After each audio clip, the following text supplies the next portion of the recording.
pen and paper out and start working on this as soon as the program's over. Write out a purpose description for your life. What field do you want to work in? What kind of commitment you're going to make to the Lord? The kind of commitment you're going to make to your family? Commitment to travel.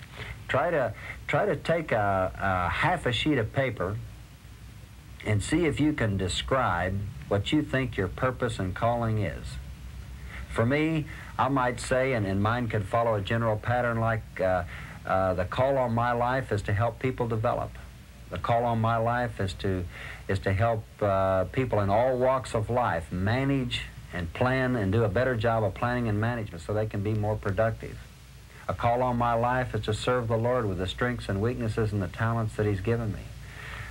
In my purpose statement, I'll talk about my relationship with my children and my family and my parents. All of these things fit into that purpose statement. Your mission statement talks about the job that you're in. I'm a dean of a very dynamic school of business at Oral Roberts University. So my mission statement needs to say, I'm a university professor and dean. In your case, you're going to be an accountant, a CPA, a lawyer. In there, you should have the word service. One reason that I like that word service is because it takes the emphasis off of ourselves. That word service means that I'm serving others. Your profession should be one that serves other people. No matter what you're doing, there's honor and dignity in the work that you're doing, and you're doing that to serve mankind. And then somewhere in there, talk about your own personal relationship with your Lord. You need to confront that issue head on. All of these things, as you write out this purpose statement, are going to give you a clearer picture to knowing who you really are. Write that word foundation right across the top of a pad of paper, whatever you've got right in front of you. Foundation. We're building a foundation for the strategic plan for your life. If you haven't had a chance to write in and get a copy of our strategic planning for your life outline, we're going to give you information on how to get that copy. Now, part of the foundation, let's think about the definition of the word foundation. The foundation is that support structure. That's that solid rock that we're going to build our plan on. Okay, we've got to go through a number of steps. We've got to understand ourselves much better than we do now, and that's basically what our foundational steps happen to be. What we're trying to do is analyze ourselves. Now, let's think about the things that you like to do. I'd like for you to list them, write them down right there in front of you. Just take a look at everything that you do and list 3 things that you like to do. Now, as you're listing those, what you'll notice is you're gonna be writing out things that you probably spend a lot of time at. As I list 3 things that I like to do, one of the things that I might list on there is that I like to write articles and books and newspaper columns. For some reason, I just feel a great joy when I'm thinking about and pondering solutions to things, trying to inspire others and write those things out. You're doing the same thing. You're trying to say, what are those things that I like to do? Many of us are handy with our hands. Many of you have chosen a profession where you're using your hands. You might be a dentist. You might be a plumber. You might be a tradesperson. Something you like to do might have to do with carving a wood duck or building a cement wall or using your hands doing something. What this is doing is this is helping us understand ourselves better. List 3 things that you like to do. Now come back and list 3 things that you don't like to do. Again, what we're doing is we're learning to understand ourselves a whole lot better. Okay, in my case, I struggle with detail. I don't like to go shopping. I don't like to keep books straight or work with budgets. I don't like anything that's meticulous. I'm a free-flowing kind of person. Now, as you list 3 things you like to do and 3 things that you don't like to do, you're beginning to get a hint to the kind of profession that you need to be in. Now, at one time, I was responsible for the budget in a corporation that I worked in. So I understand budgeting. I put budgets together, and I've even talked about how budgets should be used in my books and writings. So at least I know how to do it, but I didn't really like to do it. So this tells me that I shouldn't go on to get a CPA, or I shouldn't try to go into an accounting business, or I shouldn't be a computer programmer, or I shouldn't work with computers. In other words, anything that's meticulous is not the kind of career path that I'm going to follow. Now, you're doing the same thing. You're trying to get some hints from what you like to do and what you don't like to do so that you can begin to see, well, here's the kind of job, the kind of situation, or what I need to be doing. Those lists are important. It's important for us to understand ourselves. Another step that's very important is to take a look at what's going on in the world around you. What we need to do is be reading our newspapers, tune into your television, stay tuned to this program. We've got to see what's happening in the world. Because by doing this, it's going to help steer us in the direction that we ought to go with our lives, with our careers, with our direction. Things like population changes. There's been a great migration of people into Texas, Oklahoma, and Arkansas. Now, I live in Oklahoma, so as I'm looking at those kinds of statistics and I see that people are coming into our area and it's a growing area, then that helps me see and helps me develop a particular plan for my life. If you happen to notice, let's say in your area, that unemployment is high, or a particular trade that you're skilled in, that plants have been shut down in that area, what this is beginning to tell you, this is just information that you're putting into your plan. If you're a machinist and you're working in an area where there have been a number of plants that have closed, then to utilize your skills and strengths and weaknesses, then you're going to have to start thinking about moving. You're going to have to start thinking about migrating, the migration of labor. You've got to go where your skills mean the most. So, for example, if you're a skills tradesman, the Tennessee area seems to be growing. There's going to be a great need over the next 5 years, 5 to 10 years, for skilled people in that area of Tennessee. So if you've got skills and you're out around America, around the world, and those skills are not being utilized or you're laid off, then that's giving you a hint that a move might be possible. And many times moving from one part of the country to another is traumatic. But we ended up in Oklahoma just because of economic conditions. I was born in 1943, and as my father and mother faced his trade, he was an electrician. All of a sudden there was a great need in the Tulsa area because that's where they were building the bombers for the Second World War area. He followed economic conditions to better utilize his skill, and that's where our roots are today. We're there, we're in Oklahoma, and proud to be Oklahomans because of he was following the plan in his life. He was utilizing the skills that he had. And that's what you're going to have to do. There is no sense in staying in a place if your particular skills don't match the needs in that particular area. We've got to have the vision and the strength and the confidence in the Lord. The Lord's going to see us through. You can prosper in some other area, so we've got to take a look around at all the kind of statistics about what's going on in the world, unemployment, gross national product. Have a good information base, read books, stay up to date with what's going on. The next thing that we've got to look at, and it's always fun to look at your strengths, I enjoy that, take a look at the things that you do well. Ask people that are around you, what do you think my strengths are, but list them. Again, it's important to get these things down on paper. By writing them out, it makes you think about them, and we're really trying to analyze and put a strategic plan together. List those strengths. Now, as much fun as that was, try this one on for size. And this won't be too bad, but list your weaknesses. Analyze yourself. What are some of my weaknesses? And if you're not sure, ask your spouse. I love to tease my wife, Mary. I say she's the best in the world at performance appraisal for me. And again, I say that lovingly, but your spouse can help you. One of my major problems is I'm impatient, very impatient. So as I put together a plan for my life and direction, that's one of the things that I've got to struggle with, is just this whole thing of lack of patience. Other weaknesses that I have, is I'm always striving, and I guess I'm going to call this a weakness. Maybe it is, maybe it's a strength, but I'm striving for excellence. I want to be the very best that I can be at no matter what the field is. I want our graduate school of business to just reach the utmost levels of excellence.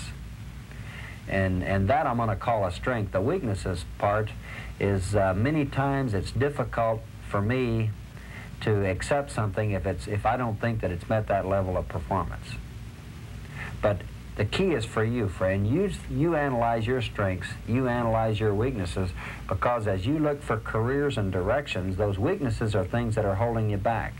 Maybe you never quite finished college. Maybe you need just a few more hours to finish your CPA. Maybe you've passed 3 parts of that CPA exam, and one of the weaknesses that you're facing now is that you just haven't finally made it over the hump.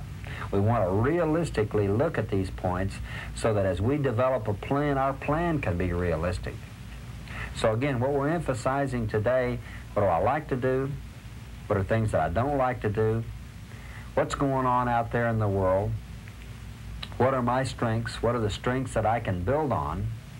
And then we're meeting our weaknesses head on. Sometimes one of the hardest things to do is just to recognize that, yes, this is a weakness, but if you don't, that's a hurdle. How can you ever cross a hurdle if you won't face it? What we're trying to do is we're trying to take the skills that the Lord's given us. God has given each of us a different set of strengths. He's given us some weaknesses to overcome, and what we're trying to do is maximize those strengths and then work on our weaknesses. And the only way we can do that is by confronting them and getting them on paper right in front of us. Now remember that we're in a continuum. It's important that you stay with the outline, that you take each step at a time, that you take the time and the discipline to sit down and write out what you believe your strengths and weaknesses happen to be.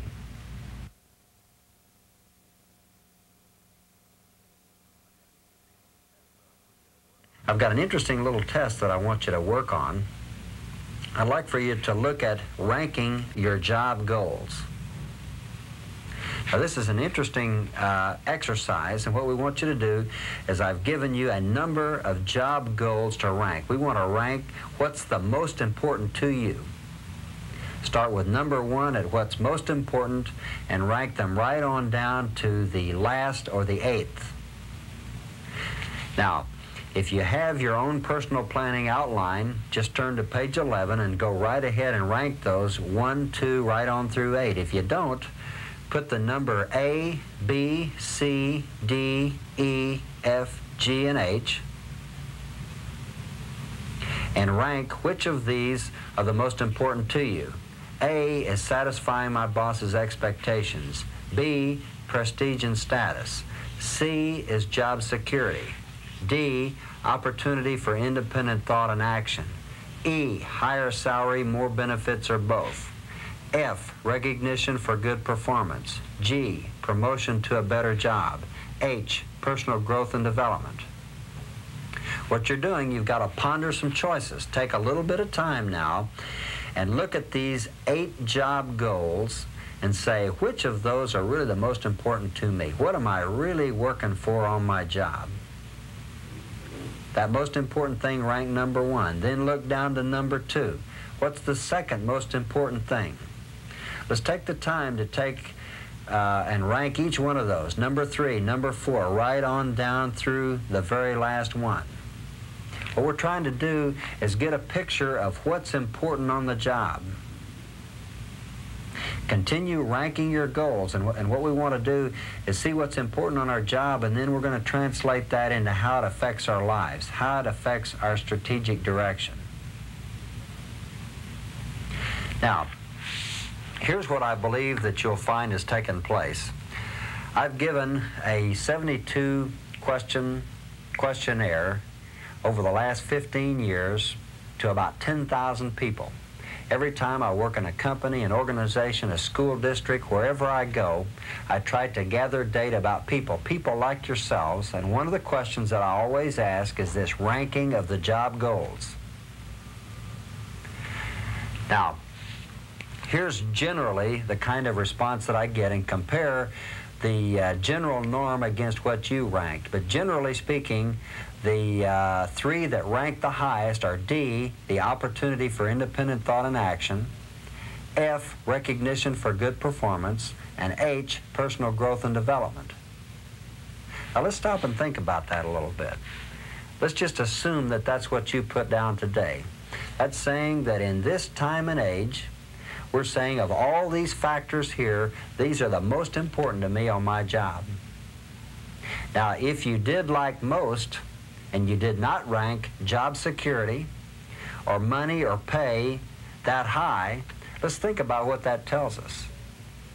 I believe what it's telling us is that people are really working to satisfy those higher level needs, those needs of self-esteem, those needs to be recognized, to be one of the best in the field that you happen to be in.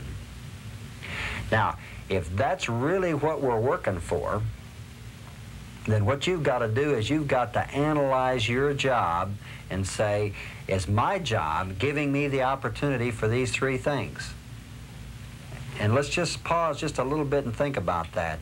The job that you're on right now, no matter what you're doing, is it giving you the opportunity, like D is saying, the opportunity for independent thought and action? This is saying, I've got to have a chance to make some decisions.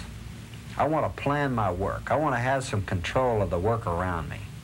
If you rank that high and the job that you're in does not give you that opportunity, then friend, we've got to start struggling with the issue that you might not be in the place that best utilizes your skills. Let's look at this thing on recognition. When's the last time you received some recognition for good work?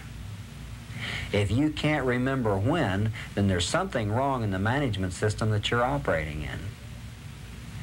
Now, let's look at personal growth and development. Most people, again, rank those three as your top goals. If you've ranked personal growth and development, take a look at your job. Take a look at your direction. Is this job going to help you develop as a person and help you get to where you want to go? If your job can't pass those three tests, then I think it's time to confront that issue right now. You need to work in an environment that gives you an opportunity to satisfy these job goals. Now, another interesting thing that comes from this is if that's how you rank your job goals, if you have people working for you, let's stop for a minute now and think about the people that are working for you. Would they rank their goals the same way you have? Think about the answer to that question. If you said absolutely not, then I urge you to wake up today, because every level of management that I have surveyed over the past 10 years, in effect, ranks their job goals exactly the same. Now, it's interesting when you've surveyed people from cafeteria workers to welders, to bank presidents, middle managers in banks, manufacturing executives, no matter who I measure, they always come back and respond, in general, to responding the way that I've just covered. They're interested in satisfying these higher level needs. So if you don't believe that the people that are working for you would rank their job goals that way, then that means you need to understand your people better. They are working for exactly the same thing that you are. But let's get back to your own personal life. You've got to find a position where you feel a sense of excitement. We talked about being committed to your job and being excited about your job. You've got to find a job that meets these three specific needs. Now take a look at your job. Again, our theme today is to look at your job. What are the things that you like the most about your job?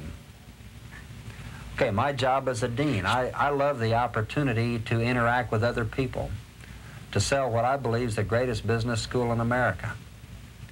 The opportunity to share with people and help them develop, just like we're doing on this series. But list the things that you like about your job. Then use that as a springboard to analyzing things that you feel need improving about your job. What are some things that are keeping you from receiving this recognition? What are some things that are keeping you from working independently? What needs to be done about your job to make it more fulfilling?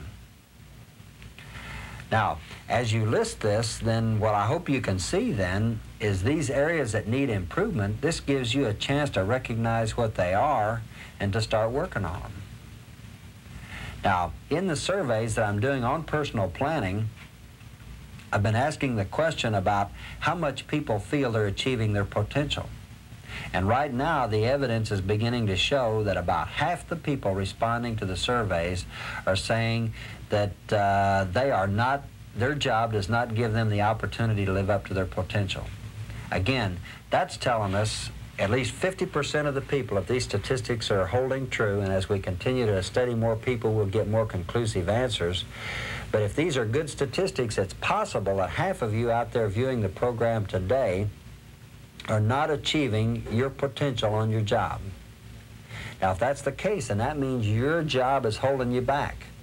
Now, do you want to sit back and wait for the company or the organization or whoever you're working for to open it up and let you achieve the potential? Not on your life. You've got to take the bull by the horns. You've got to be the one that's saying, go to your boss and say, there's so much more that I could do to make this company productive. There's so many things that I could be doing. I've got talent. I want to use my talent.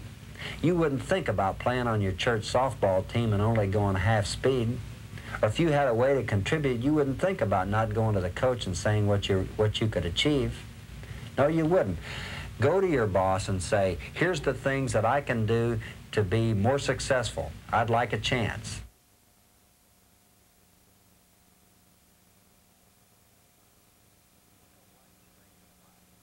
Let's go right straight to the Bible.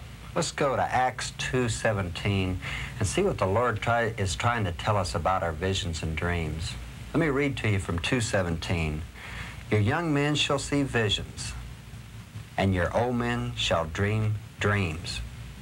And that's a key of what I want to talk about today, is this whole idea of visions and dreams. How do visions and dreams help us determine where we ought to be? How do those dreams translate into action? I think it's important that we dream dreams. I think it's important that we have visions. If we don't have dreams and visions, I think life would be pretty dull. We're going to just be lackadaisical. We're going to sit back and we're just not going to be excited about anything. I remember as a youngster, as I grew up in Collinsville, Oklahoma, a very young person, I used to dream at night about being an athlete. I used to go out to Salee Field and watch the high school teams play. I used to see the athletes compete in all the sports at Collinsville High School. And I came back, and I think visions and dreams helped shape my life. Every night I tried to visualize myself playing football, playing basketball, hitting a baseball, carrying a baton on a track relay team. Those visions and dreams created an excitement in my life. I had something to shoot for. It made me want to go to work to try to fine-tune my body and my spirit to be an athlete. The same kind of an example can happen in anyone's life. You could have visions and dreams about performing on stage, visions and dreams about playing a musical instrument, visions and dreams about overcoming obstacles, being successful in life, being an accountant, being a CPA. Have a vision and a dream. Encourage yourself. If you're so busy that you haven't got time to dream, just take some time off. Go sit by a river and think about how things can be. I want to encourage you to have some dreams and visions, and then have confidence that you can achieve those dreams. Now, what our strategic planning process is doing is it's helping us identify what those dreams are and how we can get there. Remember, we've been through a set of steps in this course where we've set a foundation. We've gone through a number of steps that says, here's who I am, here's my strengths and weaknesses, here's what I like to do. We've built a better understanding of ourselves, but now we're set to launch out. We're like a rocket coming off the launching pad. Do you think for 1 minute that our astronauts would be launched up into space without some idea of a target or where they're going? No, they're not. There's a target out there. The scientists know specifically and precisely where those spaceships are going. And you've got to begin to develop that kind of sense of priority.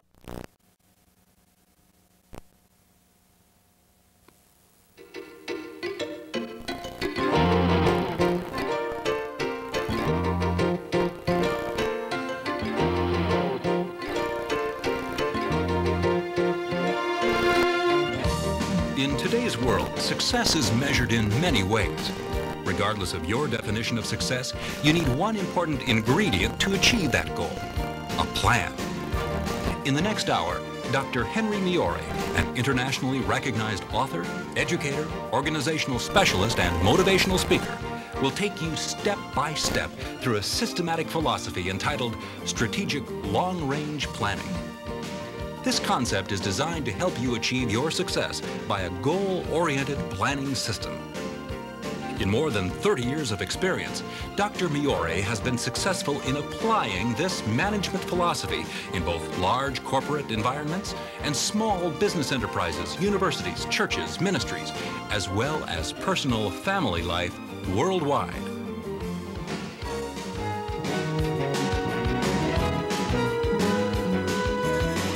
George Odiorn is a very interesting person. As I shared in a previous program and just want to re-emphasize today, he and Dale McConkey were in a class taught by Peter Drucker back in the mid-50s.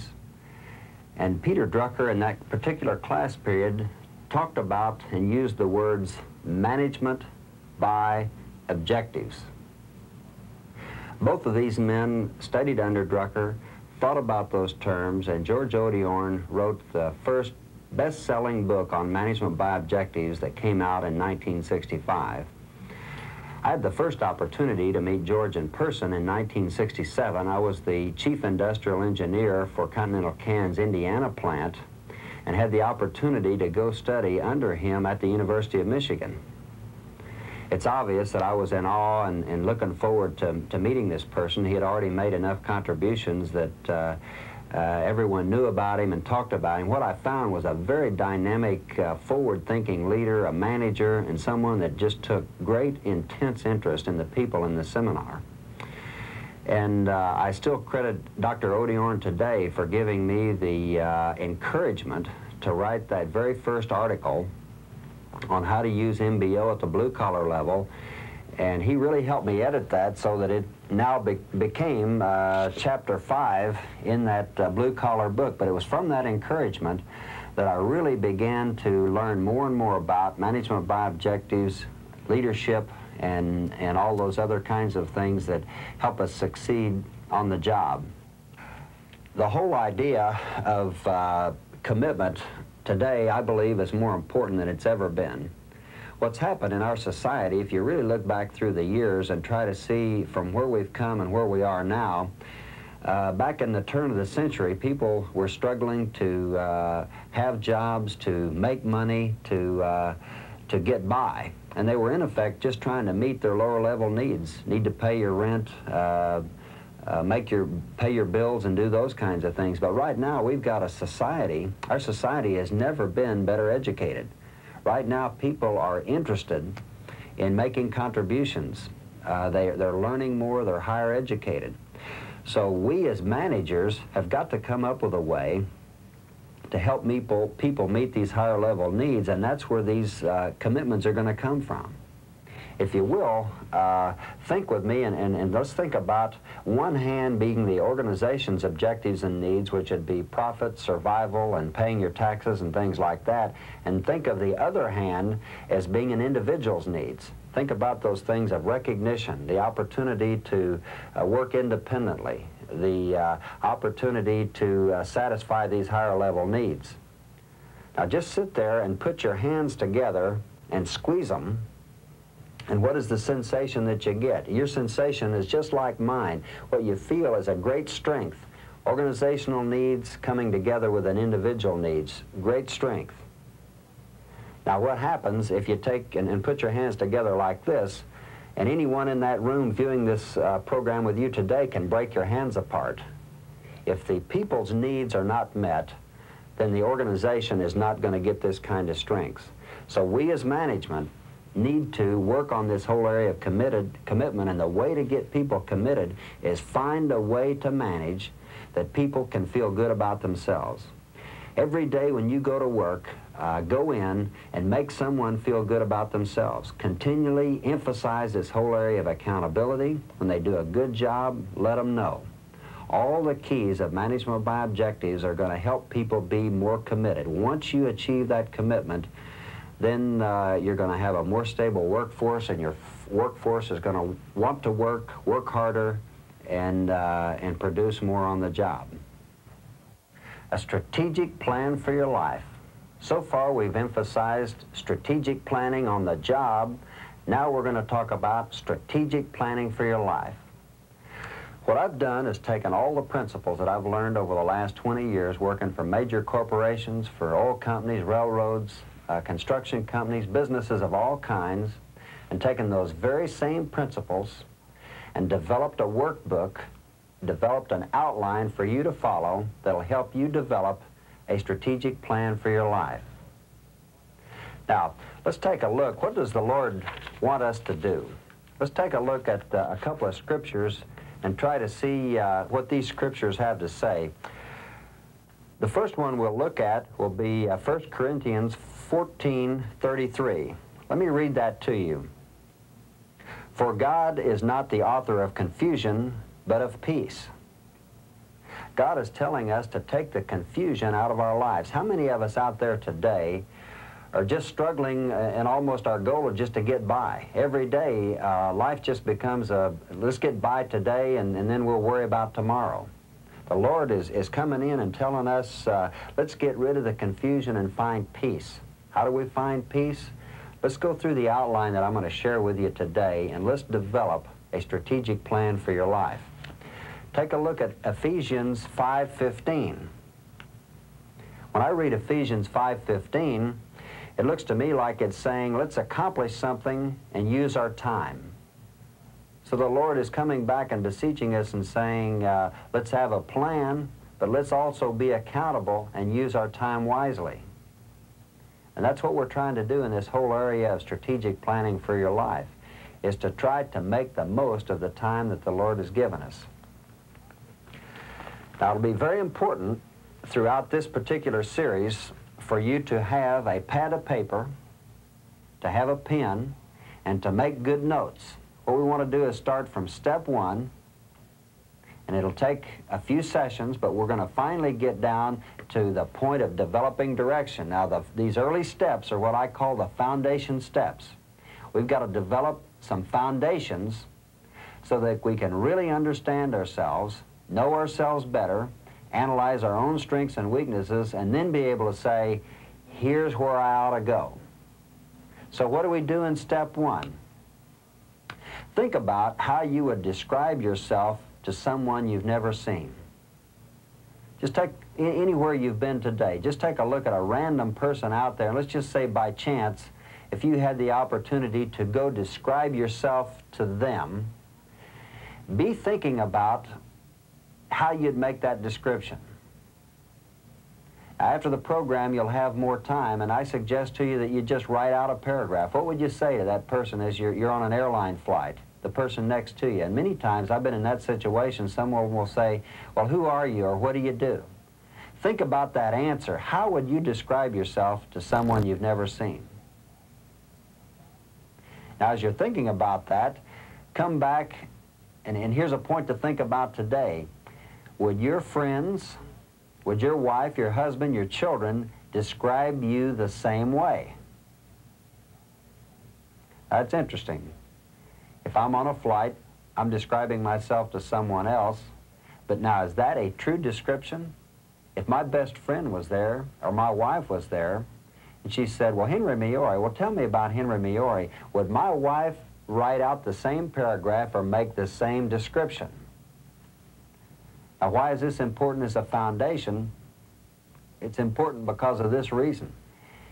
If what you have said is basically what you think your friends would have said, then I think you're operating in a reality that you understand yourself and that you're not trying to be something that you're really not. And that's very important. Now, if you think your friends would describe you differently, then what that's telling you about yourself is that you're doing some role playing. The real you is not coming out. Now again, nothing about this strategic planning for your life is going to say that one is better than the other, but what we're trying to do is we want to understand ourselves better. Only if you understand yourself better are we going to be able to help you really establish direction. So each one of these steps are really meant for you to understand yourself better, and both of these things are going to help you be able to do that. Okay, after you finish that, then think about this point. List 3 people who've had the greatest influence on your life. Just sit there as you're thinking now, take a look back through your life, and write on that pad of paper in front of you, just write out the names of 3 people that have had the greatest influence on your life. Now, what I've noticed through the years, and I've been doing these strategic planning seminars for your life for quite a number of years now, the results that I've had on surveys show that about 90% of the people will list one of their parents, one or both of their parents. The other people that are listed are people like coaches, teachers, educators, and pastors. These are the people that are generally listed. Now, I think there's a couple of key points right here, and let's think about this just a little bit. If you listed one of your parents as having the greatest influence on your life, and you have children, then that should trigger this thought in your mind. Do you realize that right now, as you sit right in front of your television, that your children, years from now, if they happen to be developing a plan for their life, they're going to list the same thing? Now, what does this tell us? This tells us that the Lord has given you the responsibility of bringing those youngsters up, and that you're having a tremendous influence on their life. So we've got to really understand where we fit in the picture with our families. And you have a great influence in your family, and that's got to be part of this whole strategic planning process. Another thing to think about is take those same 3 names and think about what was the major influence from each person. Now, as you sit back and analyze this, you're really thinking about that person, and you're going to try to ask yourself and say to yourself, what did they do to influence my life? Now, again, as you're doing this, this is helping you understand yourself better. These foundation steps, we're going to go to a lot of trouble to build this foundation. I want you to know yourself like you've never known yourself before. We're going to develop a realistic 5-year strategic plan. We're going to set some direction. We're going to say, hey, there's where I can be in 5 years. But I don't want to get ahead of ourselves. We've got to methodically think through each one of these steps so that we know who we are, how other people view us, the people that have influenced our lives, and some of those major influences. Now, obviously, my parents were on my list as I've developed plans in my life. A major influence from my parents was just the old-fashioned honesty and integrity. I grew up working in a Western auto store, and one thing I learned from my dad was to get your bills paid every month. Now, that's carried through with me the rest of my life. That helps. Anybody that knows me knows that I'm going to be conservative, and I'm not going to get ahead of myself or get into debt. I'm going to pay my bills every month. Other people that are on my own particular list are just a long string of athletic coaches, and I just can't go in and name each one of them, but every one of those coaches helped me develop as a person, and helped me learn to sacrifice, helped me learn the self-discipline of training, that an athlete has got to have a target. An athlete's got to have a goal and have a willingness to sacrifice to achieve that goal. So a great influence on me now is again, both of these areas. What I learned from my parents about honesty and integrity and running a business, what I learned from coaches in terms of sacrifice, the excitement of team play, of working to achieve a goal. Now, all of these things, as I fill out my own personal plan, following my planning outline, and we want you to have a copy, all of these things help me understand myself better.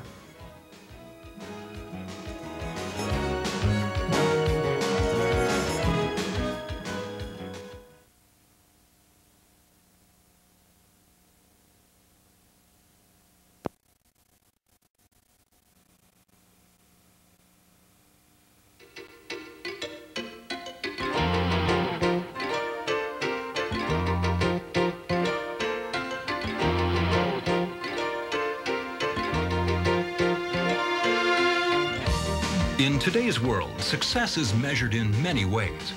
Regardless of your definition of success, you need one important ingredient to achieve that goal: a plan. In the next hour, Dr. Henry Migliore, an internationally recognized author, educator, organizational specialist, and motivational speaker, will take you step by step through a systematic philosophy entitled Strategic Long-Range Planning. This concept is designed to help you achieve your success by a goal-oriented planning system.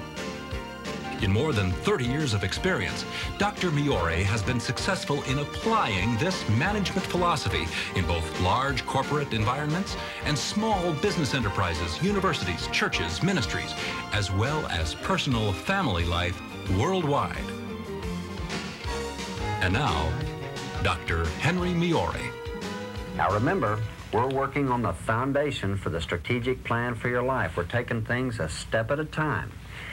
We want to get a good, solid foundation so we know ourselves better, we understand ourselves better, we are trying to really dig deep into our spirit to say, this is the real me.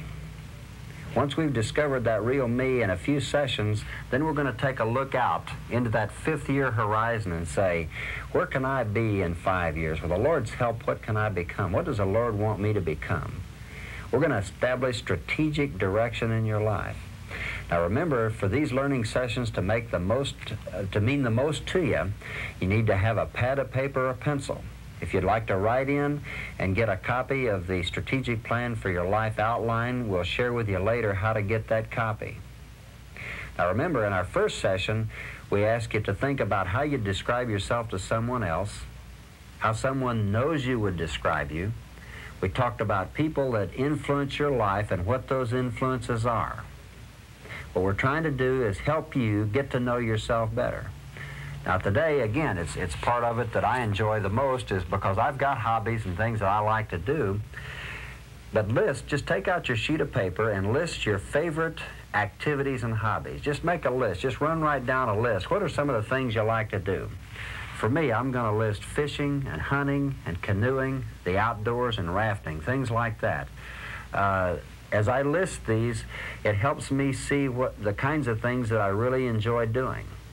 And you need to do the same thing. Just make a list of these hobbies and activities that you like to do. Now the next thing is sit back and ponder for a little bit. Let's just take the last 30 days.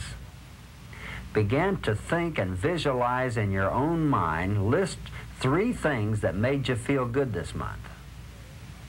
Now again, what we're doing is we're building a foundation. Right now you're saying, well, what's that got to do with my strategic direction? Why list your hobbies? Well, you're going to see how each of these pieces fit together. We're really putting a puzzle together.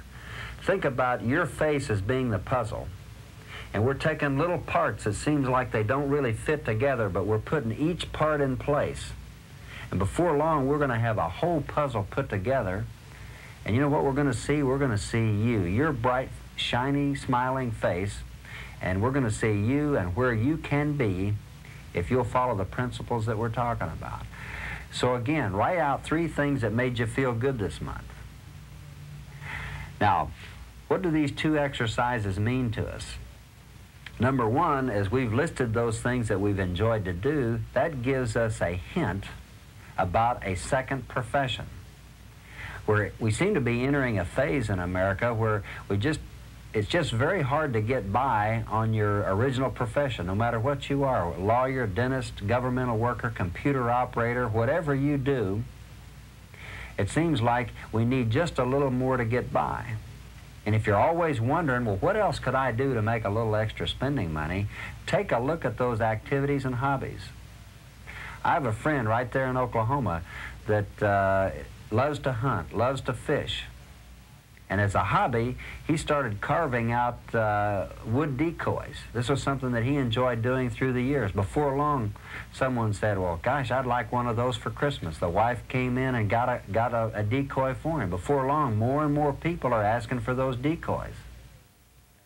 I was talking with him the other day. He's got so many orders coming in for Christmas that he'd almost have to quit his job to make all those decoys. And he's making a little money on the side so that his life can be a little bit better. And you know, that guy loves to make those decoys. Take a look at the things that you're doing and see if someone wouldn't like to benefit from whatever that hobby is or something you enjoy doing. In my case, I love to go to Canada fishing. I go every year. One of my dreams, and as I put my own personal plan together, one of my dreams after of course, I guess in my case I'll never really retire, but one of my dreams is to take large groups of people up to Canada fishing, to share with them the joy that I have up there. I've been 9 years in a row, and I'll just keep on going, but this is a hobby. It's a way that I can look to the future, and instead of retiring from something, I might retire to something, and who knows how that might fit together. So take a look at what you like to do and see if that can't translate into a second income.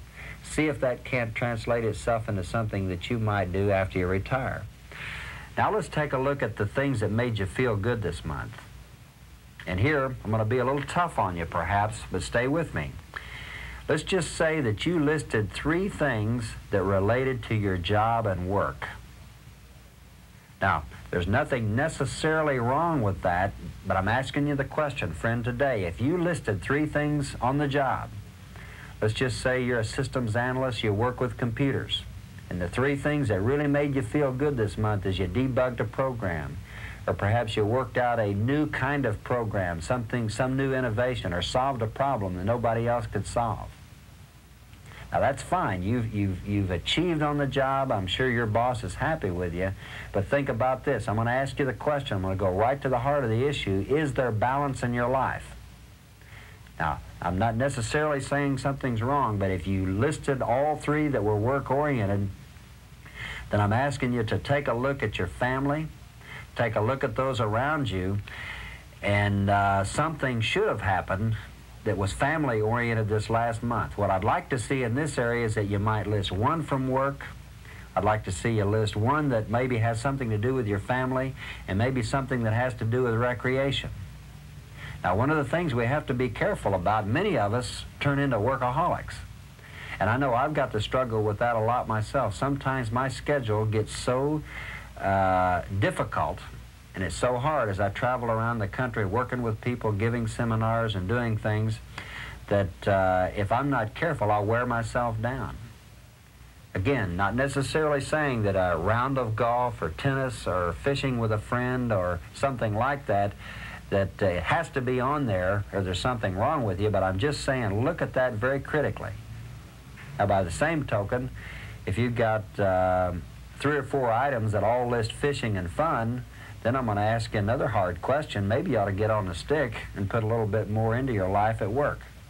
So again, when you talk about the things that are making you feel good, what we're doing is looking for balance. You can judge your own list, but take a look at that list, and we always tend to continue doing the things that we like to do. Think about how you might respond to this question next month or the month after that. Now, the next thing that I'd like for you to do before our next session is sit down after the program's over and just write out a 1-paragraph description of the purpose of your life. You know, why does the Lord need you here? What are you uniquely called to? Do you know that each one of us has a purpose and mission for our life? But we need to start writing that out. We need to get a picture of what that purpose and mission statement is. Now, this is going to be a very difficult process. I challenge you to get a